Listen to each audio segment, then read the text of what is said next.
Parashat BeHa'alotcha. And this is our second lesson of Parashat BeHa'alotcha.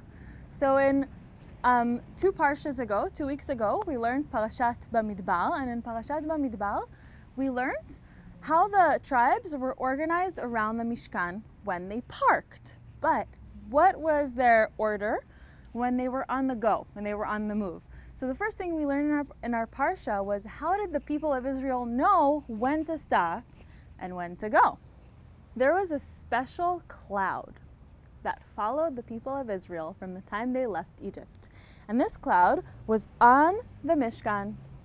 When the cloud was on the Mishkan, the people of Israel knew that it was time to park, to stop. So when the cloud went down, they knew where to build the Mishkan and how to get organized around it. And when the cloud lifted up, they knew now it's the time to go. Now it's the time to get on the go and move on to our next stop in the desert, towards the land of Israel.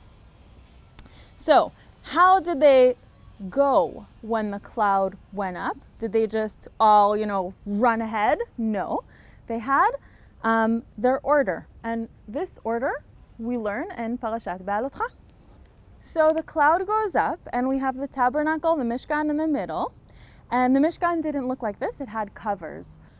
So you have the ark in the middle, and then you have the wooden sticks or the wooden poles that make the Mishkan, and the wooden poles that make the outer courtyard. And the Mishkan was covered, and it had many covers on top of it.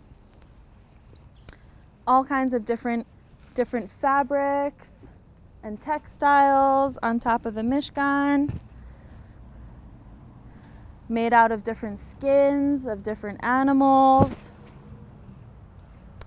Okay, so let's learn the order, the way the people of Israel traveled in the desert. So the first tribe to go was the tribe of Judah, Issachar and Zvulun after him. So after the 3 first tribes of Judah, Issachar and Zvulun, we have the tribe of Levi.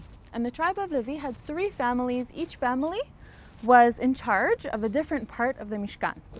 So the first family was Gershon out of the 3. And Gershon was in charge of all the textiles that covered the Mishkan and made the ceiling. And also they were in charge of all the sticks that made all the poles, the wooden poles that made the courtyard. So they folded that up.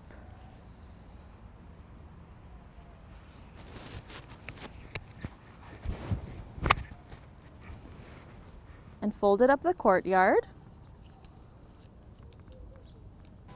And after the family of Gershon finished their job, the 3 next tribes would get on their way: Reuven, Shimon, and Gad. Reuven, Shimon, and Gad.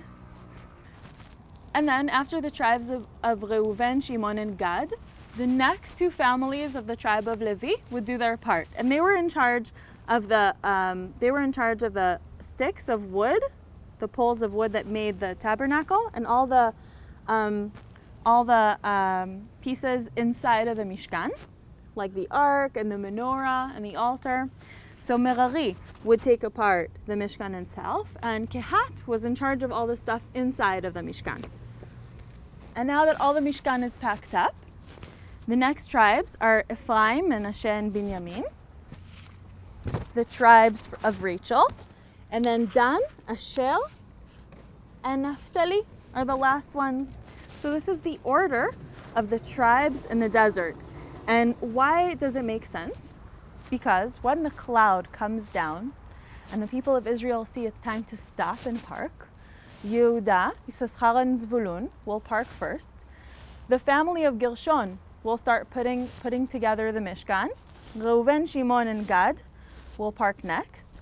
Merari and Kehat will have a place to put the Mishkan, because the family of Gershon, the first family of the Levites, have already built the yard which the Mishkan goes inside of.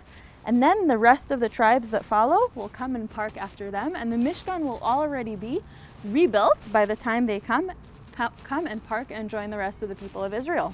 So we see this amazing organization of the way they traveled through the desert. But, I really feel sorry for Dan, Asher, and Naphtali because they're the last ones in line. They're the furthest away from Judah and they're the furthest away from the Mishkan.